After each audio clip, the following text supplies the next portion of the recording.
Hi, it's Matthew Cassidy, Managing Director, and I'm joined today with Jono Bays, our Chief Investment Officer. Jono, what have we seen in the markets over the last 3 weeks since we last had a client video? Yeah, well, it's been crazy, Matt. We had in March the worst month for ASX returns, I think, in well over 30 years, and then in April the best month for returns in that period of time, which is just crazy. And a really big rebound back, driven in large part by the Fed's decision to back the corporate bond market in late March, and effectively, stop any problems from a liquidity standpoint. So markets took a lot of heart from that, and then to the back end of April, we perhaps started to see people, I guess, suggesting that we've maybe run a little bit too far, and it was a bit ridiculous to think that. Like in the NASDAQ, Thursday last week was virtually flat on the year. So started to see a little bit of profit taking in, and Friday, obviously, 1st of May was a very weak day, and I suspect we'll see a little bit more selling in the coming couple of weeks. Yeah. To think that the commercial world, Asia, US, Australia has very much switched off for a period of 8 weeks or so, yet markets are only down 15 to 20%. Like that just doesn't quite seem right.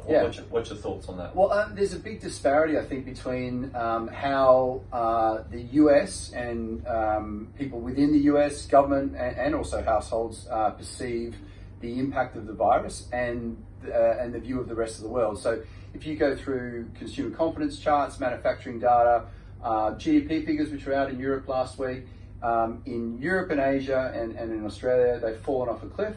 And with the social distancing and the quarantine procedures in many of these places, there's a real understanding of the significance of the virus and its impact on the economy.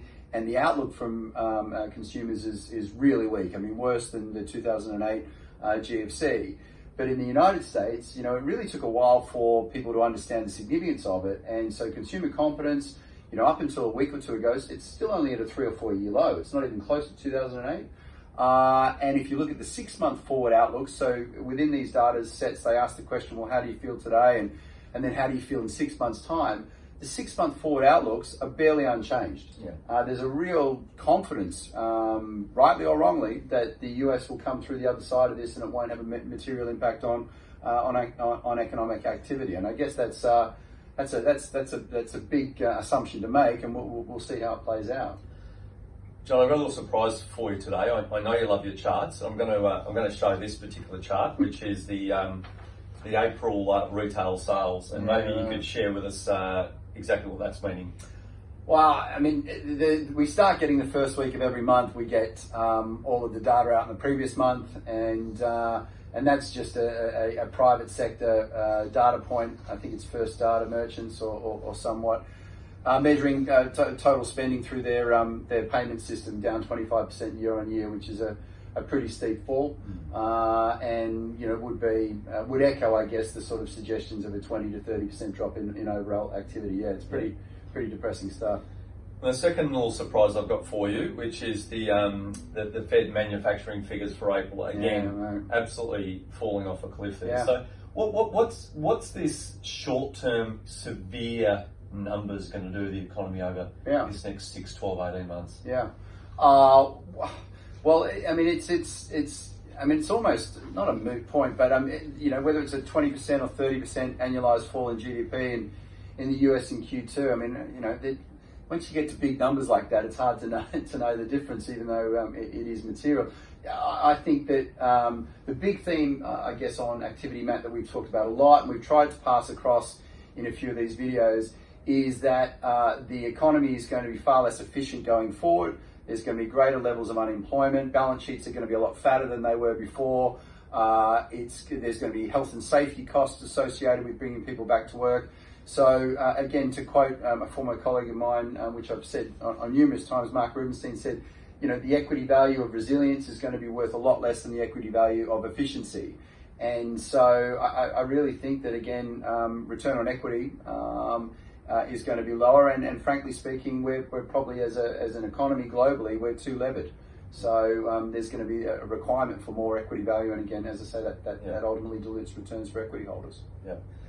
The first week of May in Omaha is the Berkshire Hathaway annual shareholder meeting. I've actually had the pleasure of attending that for the last 3 years. We're supposed to go this year. However, for obvious reasons, we haven't.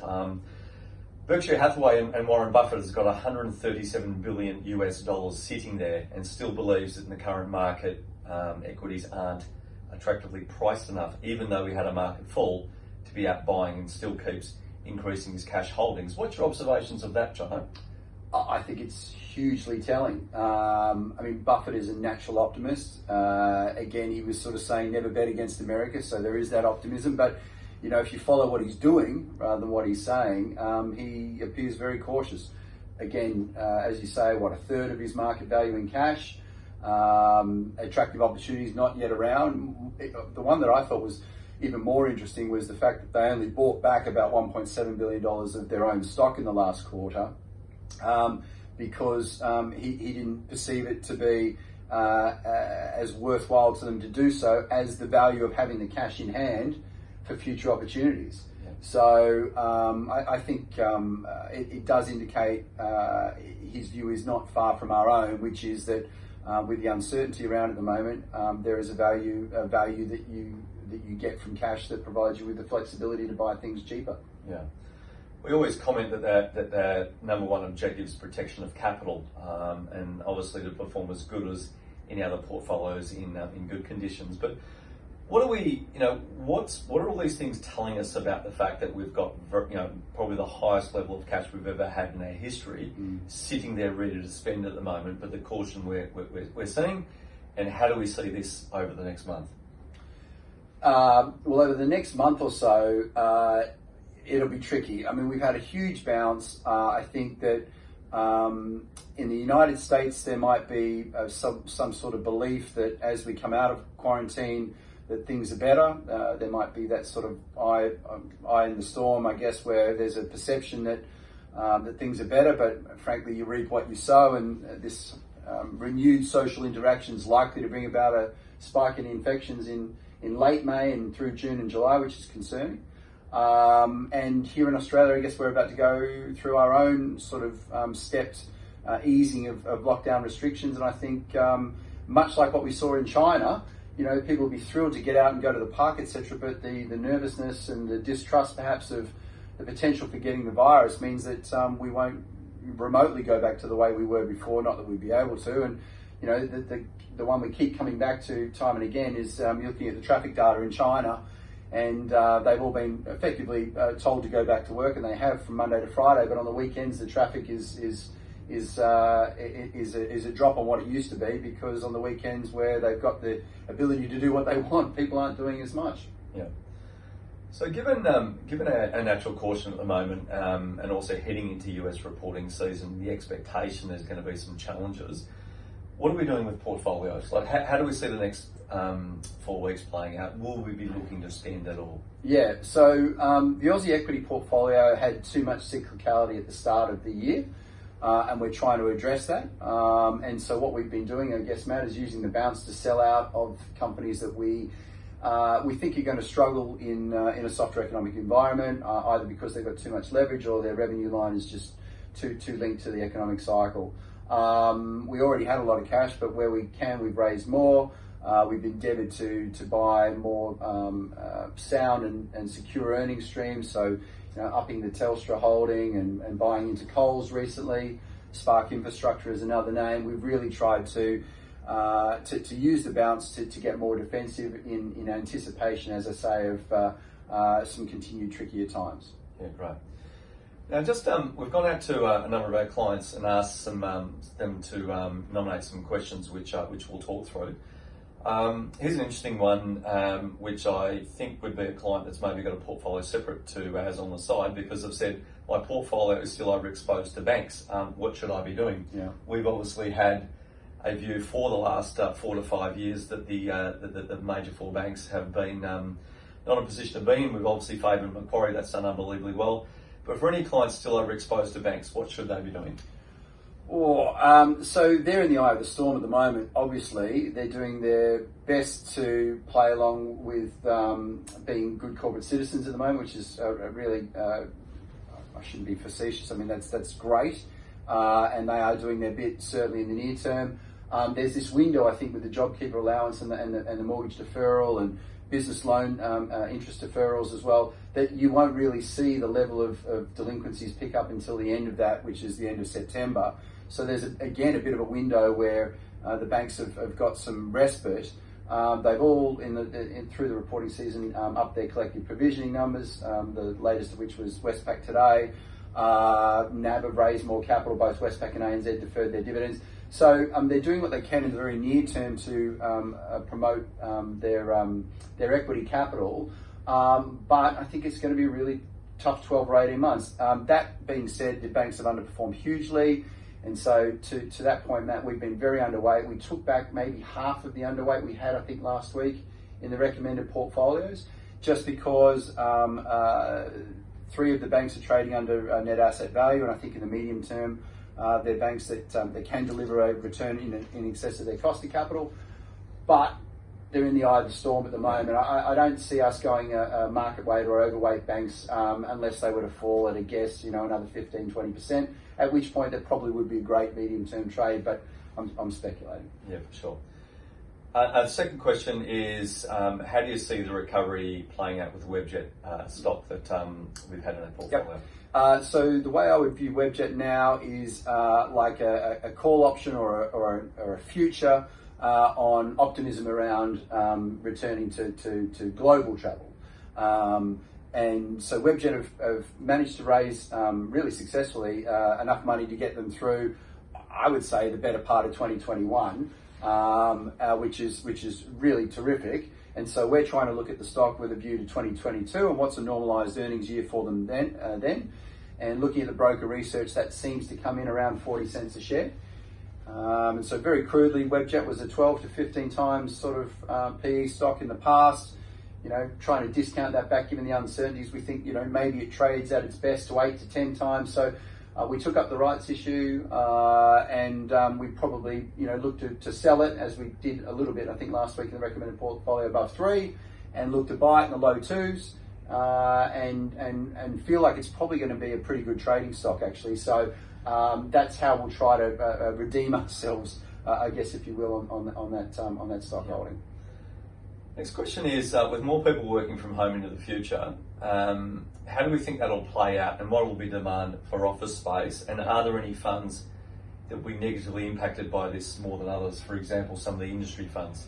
Yes. I mean, I can't speak to the industry funds in terms of likely exposures or downgrades to NAVs. I mean, the recent valuations that have come through from a couple of groups thus far haven't seemed to indicate much of an impact on valuations, but I think that's probably premature to assume that won't be the case.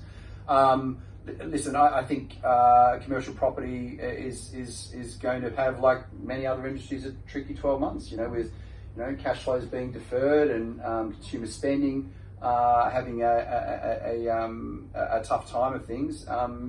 Retail makes up about a third, I think, of the commercial property space in the country. I mean, it's going to be tricky. Yeah. And again, to your point, on office space, I think what was a very, very tight market going into this is certainly going to ease on account of people getting more accustomed to working at home. Yeah. And I think one of the things we're seeing with that as well is just the absolute flight to quality. Anytime these major market adjustments occur, it's a flight to quality, better quality stocks, better quality properties, better quality tenants, and certainly the key things we're looking at there.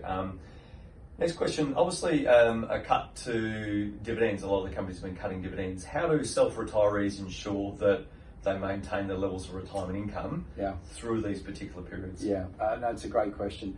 Well, it's going to be a tricky 12 months, but remembering, of course, we don't invest for just 12 months. And sometimes we I guess, need to weather periods like this. So it's very unfortunate, the dividend cuts that are coming through, but I do think in the case of the banks, and I think Insurance Australia Group cut their dividend or deferred their dividend today as well. I think it's for the better for these companies in the medium to longer term. The one area that I feel like I harp on about all the time, but we just think is a great area of providing income to retirees, is in that mortgage space. Yeah. And so, you know, in the listed area, Metrics and Qualitas, we think are really credible companies that through their first mortgage funds and in the case of Metrics anyway, some exposure to MES, that there's really great risk-adjusted returns in mortgage debt. And for anyone that's interested to hear a little bit more about that, this Friday we do have, we're interviewing Andrew Lockhart, founder and managing partner of Metrics Capital. So if anyone's interested, please make contact with your advisor. And we're effectively talking about what this opportunity is, which is this short-term displacement of markets. And maybe one last question, John. Obviously unemployment, we're going to get through the JobKeeper period into September, October. What do we see, you know, playing out in the domestic equity market as a result of this expected spike in unemployment? Yeah. Well, I think anytime we go through a period like we're going through now, and probably going to go through for a few months more, is that everybody becomes naturally conservative and protective of their own financial situation, whether they're a corporate, whether they're a household. So historically, savings rates go up a lot, and so we've talked about that here. You know, we saw a doubling in the savings rates post the GFC. I think that that's definitely the case locally here. So it just means that consumer demand is going to soften up a lot. I mean, job advertising here in Australia, I think as of last week, is down 50% year on year. You know, at a period of uncertainty, again, you just go back to basics and to cash flow, and with the uncertainty, you don't heavily, sadly, invest in your business. And that regrettably means that there's going to be a lot more people, unfortunately, unemployed, and you know, as I say, a pretty tricky end of 2020 for the economy. Yeah, I think as we mentioned previously, it really is an opportune time to almost have a financial health check. We've had some exceptional results even recently for clients, even with some current mortgages and some investment property loans. So great chance to go in and review what's there. We've had some great savings, even personal health checks around estate planning, and really just safeguarding your financial future at this point in time is probably never more important, and also the same for your close family members. So if there's anyone that you're interested to speak about with your advisor, please let us know. I think, as we've been saying, it's just such a period of time where this flight to quality is going to play out. So a great chance just to review what's there. And as we said, Jono, it will present some great opportunity. Yeah, absolutely. Thank you for listening to a recent update. We'll look forward to providing a further update in due course. Thank you very much.